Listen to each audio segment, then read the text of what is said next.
አንድን ኤአይ አዲስ አበባ ውስጥ ለ3 ቀን የሚሆን ጉዞ አቀደ። በበጀት ይልቅ ሆቴል ቡክ አድርግልኝ ብለን ብንጠይቀው ምን የሚመልስልን ይመስላችኋል? ሰላም ለሁላችን። ይህ የኢታከር የዩቲዩብ ቻናል ነው። ላለፉት ጥቂት ዓመታት ከኤአይ ጋር የነበረን መስተጋብር ፕሮምፕት ቤዝድ ነበር።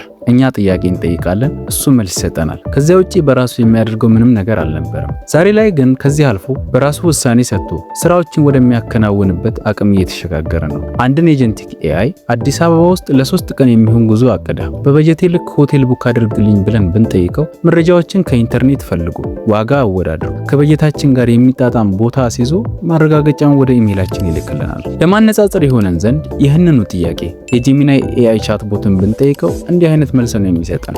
ይህን የኤጀንቲክ ኤአይ አቅም በተግባር ለማሳየት 2023 ላይ የስታንፎርድ ዩኒቨርሲቲ እና የጉግል ተመራማሪዎች ጀነሬቲቭ ኤጀንትስ የተባለ አንድ አስገራሚ ሙከራ አድርገው ነበር። ተመራማሪዎች 25 የኤአይ ኤጀንቶችን በአንድ የቨርቹዋል መንደር ውስጥ ለቀቋቸው። ለእነዚህ ኤጀንቶች የሰጧቸው ነገር ቢኖር የሚያደርጉትን ነገር የሚመዘግቡበት ሜሞሪና ለአንደኛው ኤጀንት ብቻ የቫለንታይን ፓርቲ ማዘጋጀት እፈልጋለሁ የሚል ትዕዛዝ ነበር። ከዚያ በኋላ ምንም የሰው እገዛ ወይም ጣልቃ ገብነት ሳይኖር ኤጀንቱ ራሱ ጓደኞቹን ጋብዞ ወሬውን አዳርሶ የዝግጅቱን ጊዜ ቆረጠ። የሰሙት ኤጀንቶች ደግሞ በራሳቸው ተነጋግረው በተባለው ሰዓት በቨርቹዋል ፓርቲያቸው ላይ መገኘት ችለው ነበር። ተመራማሪዎቹ እንዳልኳችሁ ምንም ሳይረዷቸው ኤጀንቶቹ በራሳቸው ተነጋግረው የፓርቲ ሰዓት ቆርጠው ግብዣ በትነው ፓርቲውን በሙሉ ስኬት ማከናወን ችለው ነበር። ይህን ሁሉ ነገር ያከናወኑት ታዲያ በ3 መሰረቶች ላይ ነው። አንደኛው የሚያደርጉትን ነገር መመዝገቢያና ማስታወሻ ሜሞሪ ተሰጥቷቸዋል። ሁለተኛው ጠቅለል ያለ ትዕዛዝ ነበር። ማለትም ዛሬ ጠዋት ተነስቼ ፓርቲ ማዘጋጀት አለብኝ የሚል ጠቅለል ያለ እቅድ ወይም ፕላኒንግ። ከዛ በኋላ ያለው ነገር የኤጀንቶቹ ኤክስኪዩሽን ወይም ተግባር ብቻ ነው። ከዚህ መረዳት እንደምንችለው ኤጀንቲክ ኤአይ የትኛውንም ውስብስብ ስራ ወደ ትናንሽ ደረጃዎች ከፋፍሎ በየደረጃው ያለውን ስህተት ራሱ እያረመ የመጨረሻ ውጤት ማስረከብ የሚችል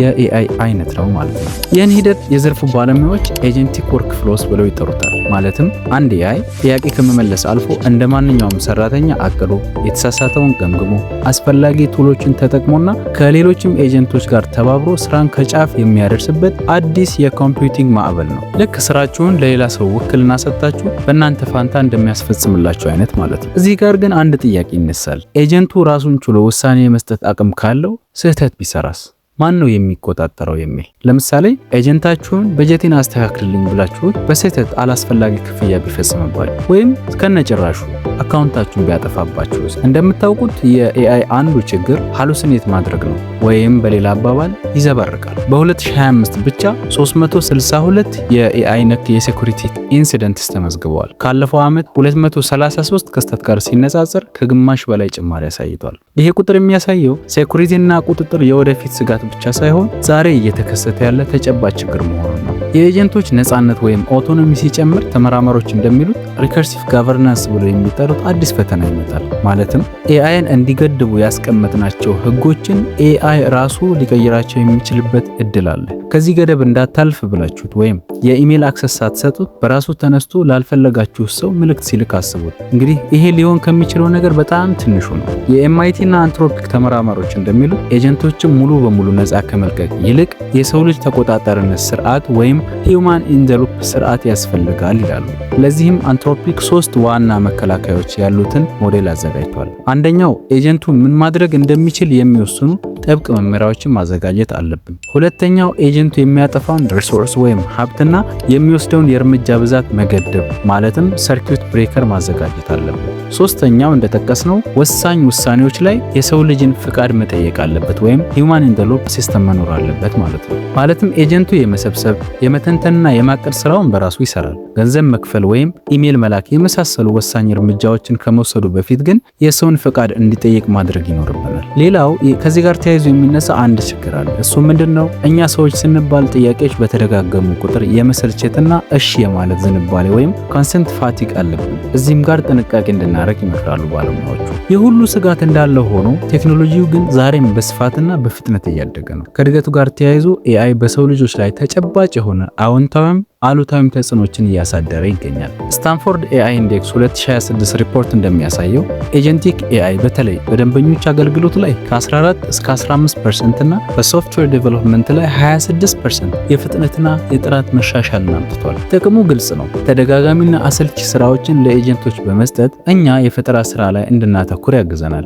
ስጋቱ ግን አሁን እንኳን እየተያየ ያለው ነገር የጀማሪ ባለሙያዎችን የስራ ዕድል እየዘጋ ነው። ለምሳሌ ያህል በሶፍትዌር ኢንጂነሪንግ ዘርፍ ከ22 እስከ 25 ዓመት የሆኑ ጀማሪ ባለሙያዎች የስራ ዕድል ከ2024 ወዲህ በ20% ገደማ ቀንሷል። ስለዚህ አሁን ኤአይ አጋዥ ብቻ ሳይሆን የጀማሪ ደረጃ ስራን ራሱ የመተካት አቅም እያዳበረ ነው ማለት ነው። አብዛኞቻችን በስራ ቦታችን የምናደርጋቸው ተደጋጋሚ የመረጃ ፍለጋ፣ የኢሜል ቅንብር፣ የፋይል ዝግጅት በሙሉ በእነዚህ ኤጀንቶች መሸፈን ጀምሯል። ይህ ማለት ግን ጭራሽ ተስፋ የለም ማለት ሳይሆን ኤአይ አዳዲስ ስራዎችን የሚፈጥርበት እድልም አለ፣ ልክ ስራዎችን እንደሚተካው ሁሉ። በስታንፎርድ ኤአይ ኢንዴክስ 2026 ውስጥ የተካተተው ላይትካስት ያሰባሰበው መረጃ እንደሚያሳየው ካለፉት 10 ዓመታት ጀምሮ በጣም በፍጥነት እያደጉ ካሉት ክህሎቶች መካከል ወርክፍሎ ማኔጅመንት ይገኝበታል። ወርክፍሎ ማኔጅመንት ምን እንደሆነ ወደ ኋላ እናያለን። ይህ ክህሎት በ818% ከየትኛውም ተመሳሳይ ክህሎት በላይ አድጓል። አውቶሜሽን በ610% እና የፓይተን ፕሮግራሚንግ ላንጉዌጅ ተፈላጊነት ደግሞ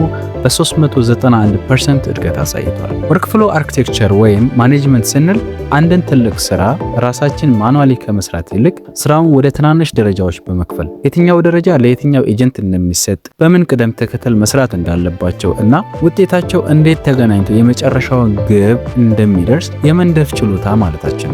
ለምሳሌ 3 ኤጀንቶችን ተጠቅመን የደንበኛ ጥያቄ የሚቀበል አንድ ኤጀንት፣ መረጃዎችን የሚያጣራ ሌላ ኤጀንት እና የመጨረሻ መልሱን የሚያዘጋጅ ሶስተኛ ኤጀንት በትክክለኛው ቅደም ተከተል አስተሳስረን ውጤታማ ስርዓት ወይም ሲስተም መገንባት ማለት ነው። ይህ የሚያሳየን ነገር ጊዜው ኤአይን ለጥያቄ ብቻ መጠቀም ሳይሆን ኤጀንቶችን በትክክል የማደራጀትና የማስተዳደር ችሎታንም እየጠየቀ ነው።